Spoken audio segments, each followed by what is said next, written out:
I'm going to just read you a couple graphs here.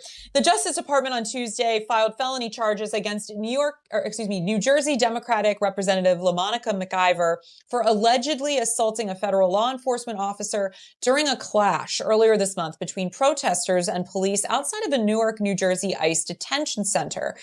Charging documents, they have them listed below.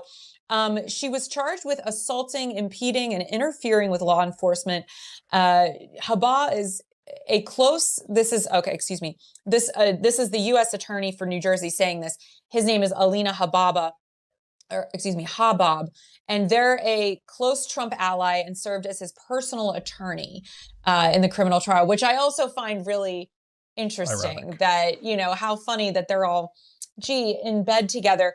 And so there is a sworn affidavit that McIver and others attempted to block someone's arrest. Someone was being arrested by creating a human shield. She slammed her forearm into the body of a uniformed Homeland Security investigations agent, reached out and tried to restrain that agent from grabbing. It was the mayor at the time. He also alleged that after Baraka was in custody, the Congresswoman pushed an ICE officer and used each of her forearms to forcibly strike them, to which I say, chef's kiss. I mean, there's nothing I love more than waking up in the morning and seeing an ICE agent getting what's coming to him. I mean, I'm sorry. Like, who are we supposed to feel bad for in this story? Because I only feel sympathy for her personally. What are your initial reactions to this? Okay. He's taking a breath, guys. It's scary when he takes a breath. I watched the video. Yes. A couple different times.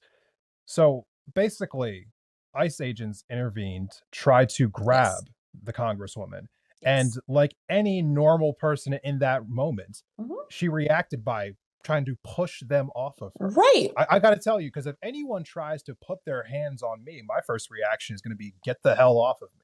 I will push exactly. you. It's just like the first human reaction that anyone has in that moment. You're a member of Congress. You are allowed to investigate that facility. There's something that is part of the job description for them. They're supposed to be going and inspecting these places. That's right. And so they were trying to, you can see the ICE agent in the video trying to wrap their arms around her. She basically just says get off me. Get off me. Have them get off of the mayor as well. And I think the thing that's really telling about all this, as the Republicans are going completely haywire over this. I mean, in fact, we have Congresswoman Nancy Mace, who can't seem to stay out of the news right now. She must be angling for a bigger job. She has filed a resolution to expel Congresswoman McIver from Congress. Expel her from Congress for pushing somebody who tried to grip them up.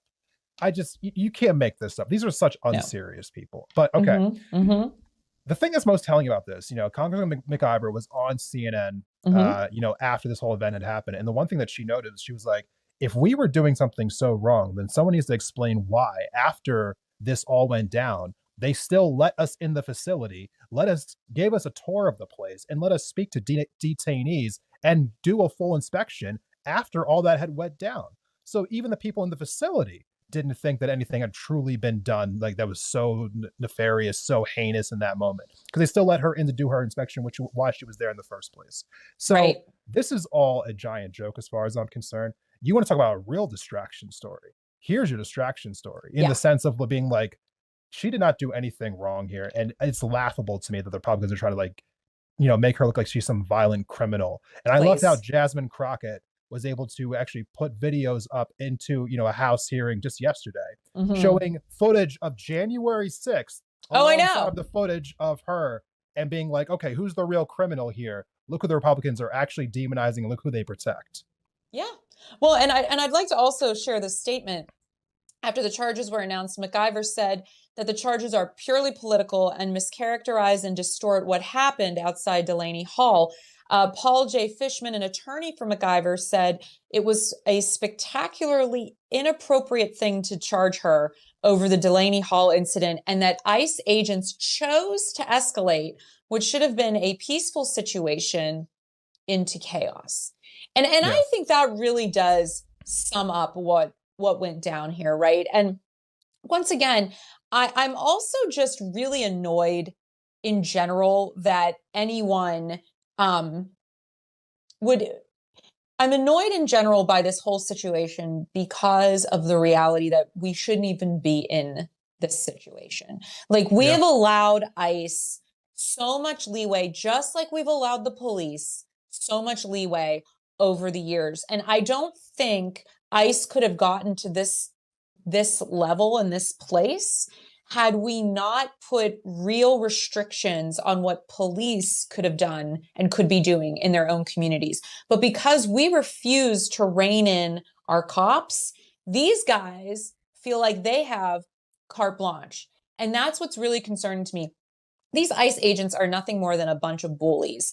And what do bullies respond to? They respond to strength. You push, she pushed back. And then they go and cry their eyes out. A bunch of bullies. And if there's one thing I can't stand, it's that. So I really hope this case gets thrown out. I think it's absolute theater. I think it's absolutely ridiculous. But I will say this is the kind of thing I want to see more from the Democrats. I want to see them getting arrested.